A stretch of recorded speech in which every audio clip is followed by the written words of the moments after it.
Hello student. Today I am going to discuss about the full wave control rectifier, that means 3 pulse rectifier. With the resistive load, here look at this, with the three phase supply I have given, and here RYB, here look at this, and here we are using the 3 path SCR1, SCR2 and the SCR3 with the resistive load here, and the neutral is here. Phi angle is measured from the intersection of the corresponding phase voltage and the not the zero crossing of the voltage wave. Okay, this is the three phase supply, and we will find the output across the resistive load, that means I0 and the V0. Okay, AC supply, alternating current here. Which one is the more positive? That time that SCR will be conduct. At a time only one SCR will be conduct. Okay. With firing angle is varied, the segment of the phase voltage that fabricate the load voltage changes, providing a control over the average value. Negative excursion of the load voltage are possible depending upon the nature of load. Look at this. This is the input supply of the three phase. Here AN, BN and the CN. Okay. And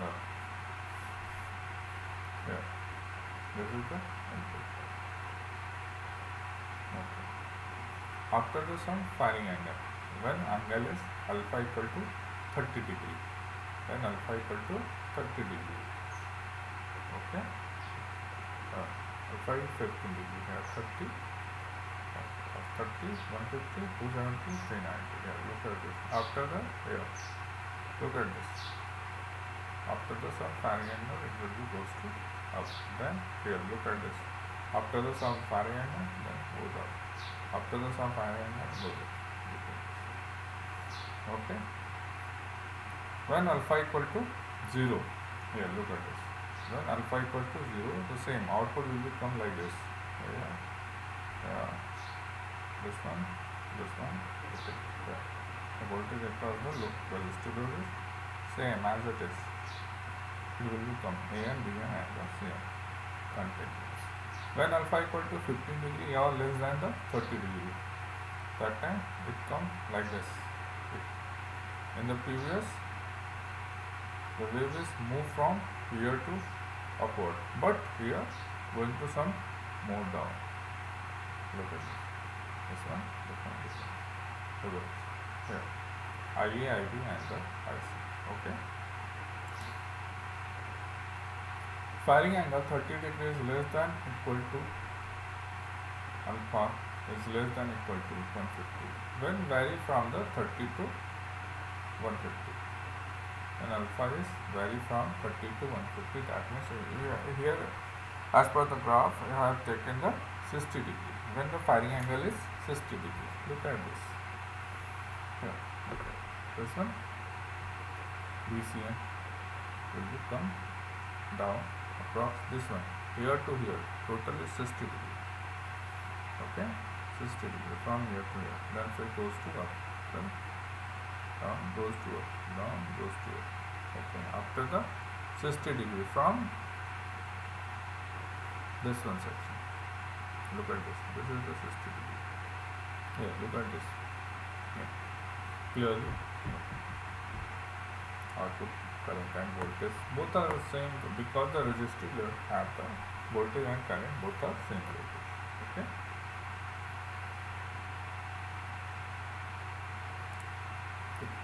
Continuous and the discontinuous conduction in the three phase control rectifier for the resistive load when alpha is varied from the 0 to 30 degree. The output voltage is continuous. When it is varied from the 30 to 120 degree, the output voltage is discontinuous. I have the some interval in which have the output voltage is 0. When alpha is greater than 150 degree, the output is completely 0. But in the case of inductive load, there is a no discontinuous conduction mode for the three-phase control rectifier if inductive load is greater than the resistive. But if inductive approx resistive, your firing angle is very large, the discontinuous can be seen in output as the output voltage can become zero in certain interval. That means the interval in which inductor has quickly dissipated its energy and firing angle has not reached. Okay. Yeah. On the previous slide, I have already discussed about the resistive load, but here we are talking about the with inductive load. I mean, without freewheeling. Okay. Look at this. This is the three-phase supply of the input. Look at this. This, yeah. This is the inductive load. Okay. This is the input. Yeah. This is the output. Okay. And the current flowing through continuously. Okay. With freewheeling diode, look at this. When no any thyristor will be conduct, that time whatever the energy is stored in the inductor, it will be dissipated through the freewheeling diode. Here, look at it. This is the closed path. This is the input, and this is the voltage across the SCR1. Okay, and this is the firing angle. Here I have taken approx 75 degree between the 30 to 120. Control characteristic of the three-phase half-wave control rectifier. Look at this half-wave control rectifier. For the resistive load, look at this. This is the VN and this is the firing angle. Okay. Look at it. For the inductive load, is the inverter option also. Because the inductor has the storing device, it will be dissipated when any thyristor have not conducted. Full wave control is rectifier. Okay. For the resistive load, here three-phase supply goes to here, and here we are taking the total 6 resistor in a single path. Have the in the single leg have the two thyristor SCR1 and SCR4, SCR3, SCR6, SCR5, SCR2. This is the resistive load. When the two SCR1 positive group of the one from the negative group must be triggered instantaneously. The SCR1 and the 4 are the phase A, SCR3 and the 6 are the phase B, 3 and 6. Okay, and the SCR5 and 2 for the phase. Okay.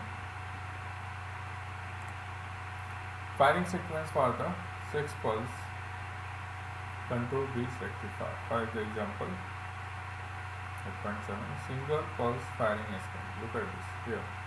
SCR1, SCR2, SCR3, SCR4, SCR5 and SCR6. Here SCR1 alpha, the first here going to shifted 180 plus 240 equal to 360 plus 60. That means alpha plus 60 here. This is the phase difference 60.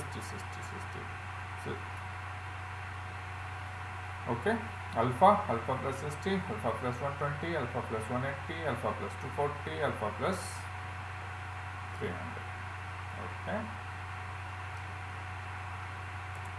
and the double pulse firing scheme here. Double pulse, that means look at this here. Alpha 6 and 1, thyristor number 6 and 1, thyristor number 2 and 3, thyristor number 3 and 4, 4 and 5, 5 and 6, and alpha equal to, and here alpha plus 60 degree when the SCR1 and 2 in conduction, SCR2 and 3 alpha plus 180. This process is going on. Okay, thank you.